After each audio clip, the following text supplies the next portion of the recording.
Selamat Pagi. pagi dan juga Mas Nasir Abbas. Selamat pagi. Terima kasih Assalamualaikum. sudah bergabung lagi. Waalaikumsalam. Terima kasih sekali lagi. Nanti Pak Boy akan bergabung bersama kita menyusul. Pak Boy saat ini masih dalam perjalanan. Semoga nanti tidak berhalangan untuk bergabung bersama kita. Nah, melihat dari rangkaian peristiwa, Mas Nasir Abbas juga kita beberapa hari yang lalu juga sempat berbicara nih mengenai apa yang bisa dibaca dari serangan-serangan, khususnya waktu itu masih serangan gereja katedral yang kita ketahui. Ternyata kemarin pun kita melihat sampai bisa dikatakan nekat begitu masuk ke Mabes Polri. Padahal seperti pernyataan dalam paket sebelumnya yang mungkin lebih senior, yang lebih berpengalaman pun tidak akan senekat itu sampai masuk ke Mabes Polri. Apa yang Anda baca dari pola serangan ini? Walaupun secara koneksi antar satu lone wolf dengan lainnya ini masih dicari, tapi setidaknya bisa kita anggap bahwa ini adalah kelanjutan dari aksi teror dari teroris ini. Iya, kita memang dikagetkan dengan seorang wanita masuk ke dalam Mabes Polri melakukan aksi penyerangan. Di sini semua bertanya-tanya, termasuk juga pihak kepolisian. Akhirnya terungkaplah ya identitas dirinya, dan kemudian ditemukan secari kertas wasiat. Saya sempat membaca surat wasiat tersebut, ya dari situ bisa dilihat bahwa bagaimana kuatnya indoktrinasi yang kemudian tertanam dalam diri si pelaku ini, ya begitu. Nah, disitulah saya melihat ada kesamaan paham antara si wanita ini atau si pelaku ini dengan dua orang pelaku yang yang melakukan aksi di gereja katedral. Apa kesamaan yang Anda temukan? Kesamaannya itu adalah pengkafiran. Okay. Ya, mereka mengkafirkan Muslim yang lain, kemudian mereka menganggap bahwa pemerintah ini adalah pemerintah kafir yang menjadi musuh mereka.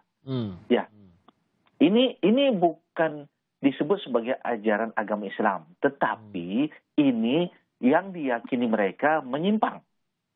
Ya, oke. Nah, kenapa polisi mengatakan ini lone wolf? Sedangkan ketika waktu peristiwa bom katedral itu, saat didapatkan identitas si pelaku lelaki dari sidik jari, namun tidak disebut sebagai lone wolf. Kemudian diungkaplah. Ya, hari pertama sudah ada penangkapan, ya, dan berikutnya begitu. Nah, ini menunjukkan bahwa polisi kemudian berusaha untuk mencari siapa yang kemudian menjadi orang yang memberi motivasi atau yang dia temui. Ternyata tidak ditemukan link tersebut, maka dia adalah lone wolf. Seorang lone wolf itu dia mendapatkan indoktrinasinya lewat apa yang dia baca, lewat apa yang dia lihat, dia nonton, ya, baik dari YouTube, ya, atau dari media sosial yang lain. Kita tidak menyalahkan media sosial, tetapi inilah ya informasi yang bisa didapatkan lewat media sosial, dan juga kemudian terjadilah chatting ataupun diskusi yang saling tidak pernah ketemu, tetapi mendapatkan pemahaman tersebut. Ini mungkin di kolom komen begitu ya, bertemu dengan mereka yang paham, yang sama-sama sedang belajar atau ya itu sedang ditanami atau diindoktrinasi. Iya. Gitu ya. Ya, maka ini kemudian terbentuk satu solidaritas. Dia merasa terpanggil, dia setuju dengan paham tersebut, dia setuju dengan ISIS, dia senang dengan ISIS, dia bangga dengan lambang ISIS ataupun bendera ISIS, dia bangga dengan yang dia yakini, ya, lalu kemudian ya bentuk satu solidaritas, merasa terpanggil untuk melakukan sesuatu. Nah, aksi bom gereja di katedral itu ya telah memicu rasa kemarahannya juga. Lalu kemudian membangkitkan maksudnya perasaan untuk merasa terpanggil melakukan sesuatu, ya, karena ada wanita yang kemudian ikut terlibat, kenapa dia tidak? Kemudian juga ya bisa jadi dalam dirinya itu berpikir ya kalau dia sebagai wanita bisa lakukan, kenapa tidak lelaki? Jadi ini juga bisa berupa macam bentuk motivasi kepada orang-orang yang lain. Sebagaimana dia merasa termotivasi hasil dari peristiwa bom gereja katedral. Tapi untuk seperti ini banyak yang berkomentar, apalagi videonya kita tahu cukup tersebar begitu. Seperti biasa lah, media sosial cukup menyebar videonya. banyak yang mengatakan ini kok seperti mengantar nyawa begitu. Sudah tahu kalau dia datang ya sudah pasti tertembak, kok bisa cepat sekali di usia yang sangat muda. Mungkin kalau tadi Mas Nasir Abbas menduga mungkin saja ia melihat apa yang terjadi di Makassar lalu ia terdorong untuk melakukan serangan juga. Ini kan dalam waktu yang sangat sempit menentukan saya akan menyerahkan nyawa saya. Kalau buat Oh kita, ya, kita pasti berpikir pasti tidak akan semudah itu. Kita sayang dengan ya nyawa memang. kita begitu. Ya memang tidak semudah itu, bukan 3 hari. Dia mendapatkan paham itu, ya sudah lama, sudah terpendam hatinya. Makanya kenapa dia drop out? Saya yakin dia drop out itu karena kemudian merasa bahwa ini adalah pemerintah kafir. Ya kemudian menganggap bahwa kampus itulah pendidikan kafir. Ya kemudian dia menjadi tidak aktif dalam apa namanya di sekolah di kampus tersebut. Kemudian di drop out. Ya. Jadi ini sudah dipendam lama, bukan karena 3 hari. Sudah dipendam lama. Dan dia meyakini bahwa saat ini sudah jihad. Saat ini sudah fardu ain. Ini menurut keyakinan apa namanya yang mereka yakini ya. Rata-rata begitu mengatakan bahwa saat ini sudah fardu ain. Nah, banyak orang tidak paham apa arti fardu ain atau apa yang mereka yakini. Kalau sudah disebut sebagai fardu ain, jihad fardu ain, baik lelaki ataupun wanita wajib angkat senjata melawan musuh yang mereka yakini, begitu. Dan mereka Nah, diyakinkan situasinya segenting itu begitu ya. betul itu. Itu yang membuat kemudian mereka sudah punya niat, sudah punya hasrat, tinggal menunggu pemetiknya. Nah, pemetiknya itu kemarin, yaitu gereja katedral. Kemudian ada yang kemudian merasa terpanggil, yaitu si pelaku wanita ini. Kemudian dia berpikir, karena begini, dia menganggap bahwa jihad itulah suatu paling yang tinggi. Kalau kita lihat dari surat wasiatnya, dia menggambarkan. Ya, kalau melihat dari surat wasiatnya, dia menggambarkan bahwa tauhid itu bagian dasar, sholat itu sebagai tiang, kemudian jihad itu sebagai atap yang paling puncak. Maka dia ingin mencapai pada puncak. Nah, rata-rata ya orang-orang yang siap untuk melakukan bom bunuh diri ini, dia meyakini kalau dia mati dengan jihad yang dia lakukan, maka dia akan masuk surga. Di wasiat itu juga dia mengatakan nanti kita akan ketemu dalam surga. Dan mereka juga difahamkan kalau mereka sudah masuk surga, nanti bisa tarik keluarganya. Oleh karena itu ibarat seperti mereka ini mengorbankan diri. Sebenarnya bukan mengorbankan diri, tetapi mereka itu merasa bahwa mereka mau mendahului masuk ke surga, nanti menunggu. Makanya pesan mereka itu ke dalam surat wasiat kepada adiknya untuk jaga ibunya, jaga Bertemu di ayahnya, sana ya. jaga sholatnya. Nanti kita ketemu sana. Karena dia meyakini bahwa nanti juga akan berkumpul karena dia punya kemampuan untuk menarik. Nah, ini dia sebenarnya keyakinan-keyakinan yang kemudian sudah ditumbuhkan sehingga membuat suatu macam jaminan. Ya berani. Nah, kenapa seperti membunuh diri? Ada satu keyakinan yang lain namanya istimata. Dalam perang itu mereka diajarkan untuk istimata ataupun istishhada. Ya istilah inilah yang mereka berpikir bahwa kadang kita melakukan sesuatu itu memang kita yakin akan mati, tetapi ini demi untuk kebaikan. Begitu. Oke. Mas Tanis, kalau dari analisa Anda, hubungan antara aksi di Makassar, aksi kemarin di Jakarta, dan juga tindakan penggerebekan yang dilakukan oleh polisi. Apakah memang setiap tindakan ini penggerebekan bahkan yang Januari begitu? Karena ternyata yang Januari masih ada kaitannya dengan penyerang di Makassar. Memang setiap peristiwa ini berdampak kepada peristiwa lanjutan setelahnya kah? Atau Anda melihat bahwa ini memang sudah sedang dalam rencana sehingga memang serangan seperti di Makassar itu tanpa penggerebekan Januari, tanpa penindakan tegas di bulan-bulan ini pun memang dalam perencanaan? Saya melihat bahwa triggernya justru penangkapan pada bulan Januari. Jadi waktu itu ada yang ditembak, namanya Rizaldi. Rizaldi ini adalah saudara dari pelaku bom di Filipina, gereja Filipina. Dia pelaku perempuannya saudara dengan Rizaldi. Nah, kemudian Rizaldi ini adalah yang menikahkan pelaku bom Makassar. Jadi ketika yang menikahkannya sudah tertembak, kemudian dia dianggap pimpinannya, dan kemudian kan yang pelaku bom Makassar ini kan terus dikejar oleh Polri. Dia dikejar-kejar, tidak ada pilihan lain daripada dia ditangkap, maka dia mempercepat aksi atau melakukan aksi. Karena dia keyakinannya kalau melakukan aksi pun dia akan masuk surga. Makanya dia mengajak orang yang terdekat, orang yang dicintai, dia mengajak istrinya.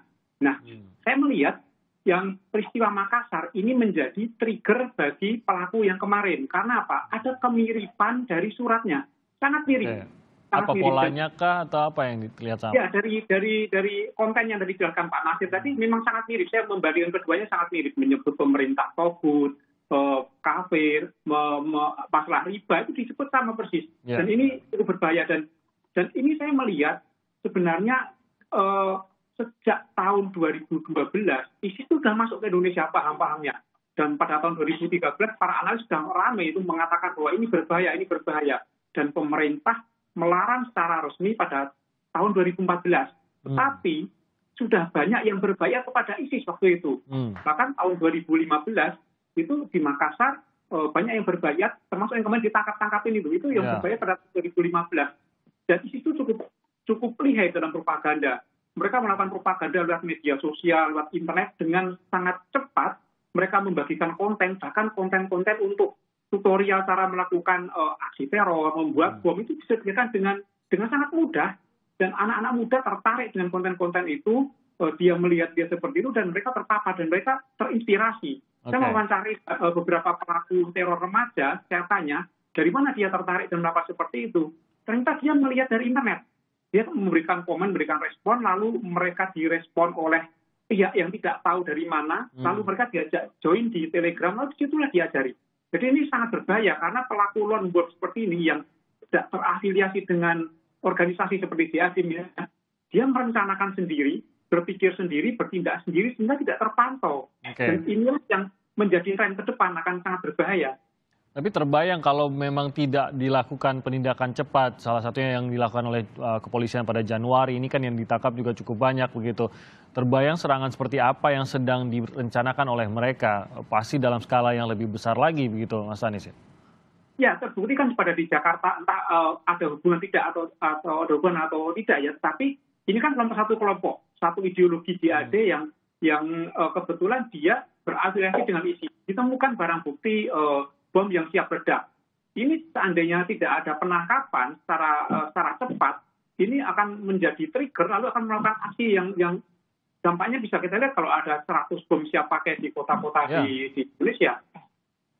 Ya, dengan penangkapan itu kan terungkap berapa banyak, ada puluhan bahkan sampai 100 bom tadi disebutkan juga sedang dipersiapkan begitu. Nah, berarti memang belum bisa dikatakan sama apa yang terjadi di Makassar, dalam arti belum bisa dikatakan ada keterkaitan begitu, tapi tentu saja ada sumbernya. Saya bayangkan itu seperti seperti segitiga, ketemu di atasnya walaupun di bawahnya ini nggak ketemu begitu ya. Bagaimana sebenarnya agar bisa mencari puncaknya ini siapa? Apakah memang puncaknya ini hanyalah rangkaian tulisan dan video saja tanpa ada orang yang bisa dimintai pertanggungjawaban, atau sebenarnya ada yang dengan mungkin itu secara sistematis juga membangun entah itu rekrutmen, kelompok rekrutmen, rekruter ataupun kelompok yang memang mencari siapa-siapa saja yang bisa diikut sertakan atau dicuci otaknya begitu untuk melakukan tindakan. Nah, saat ini kita sudah bergabung dengan Komjen Boy Rafli Amar, Kepala BNPT. Selamat pagi, Pak Boy.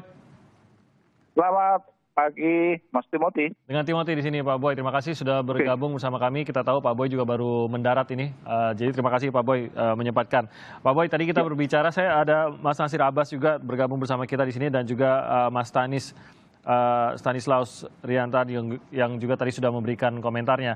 Pak Boy, tadi saya baru saja mengatakan bahwa tampaknya memang dari kepolisian tidak menemukan secara langsung hubungan antara kelompok teroris di Makassar dengan penyerang Mabes Polri kemarin. Betul ya Pak Boy ya?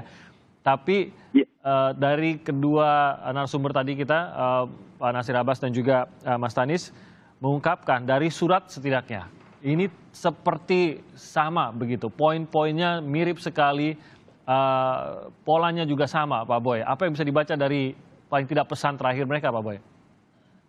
Iya, kalau kita lihat surat wasiatnya itu narasinya mirip ya, urut-urutannya ya.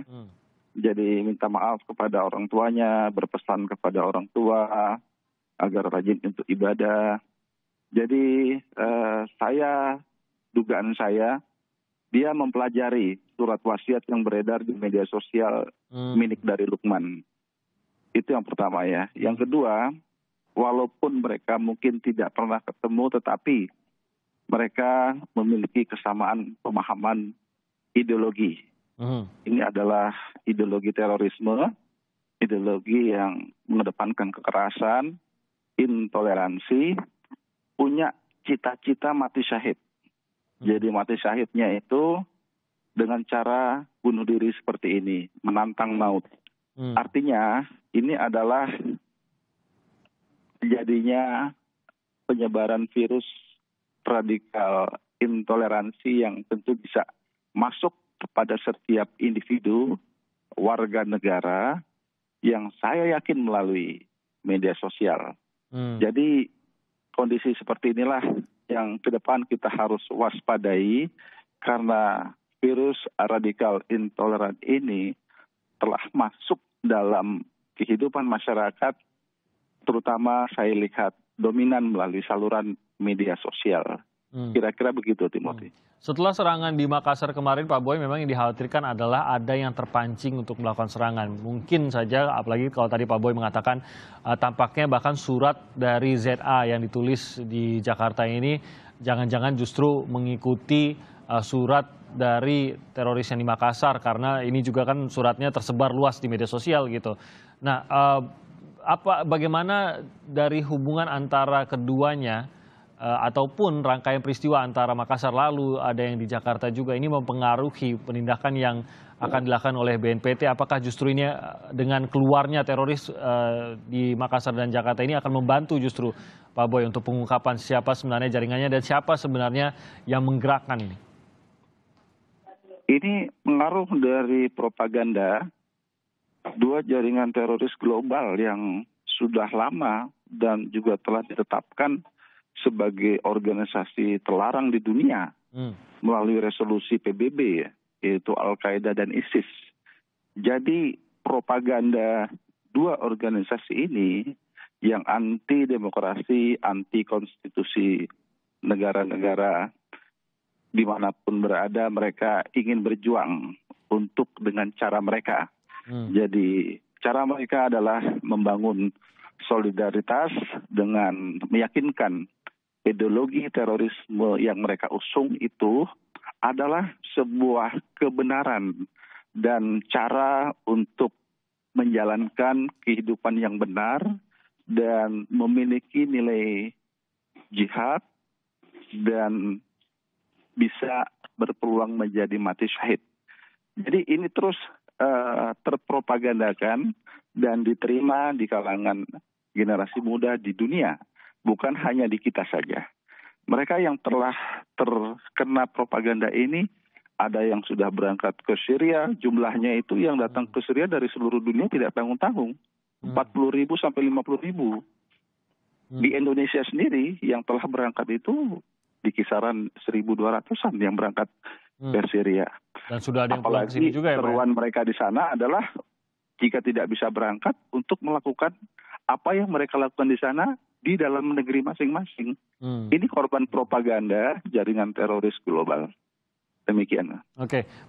Halo sahabat Kompas TV, saya Ihsan Sitorus, presenter program Saksi Kunci Kompas TV. Jangan lupa terus perbaharui informasi Anda dengan menyaksikan informasi terbaru yang independen dan terpercaya di YouTube channel Kompas TV. Dan jangan lupa klik subscribe, like, komen, dan share, serta aktifkan tanda lonceng untuk mendapatkan informasi terbaru dari YouTube channel Kompas TV. Terima kasih, sampai jumpa.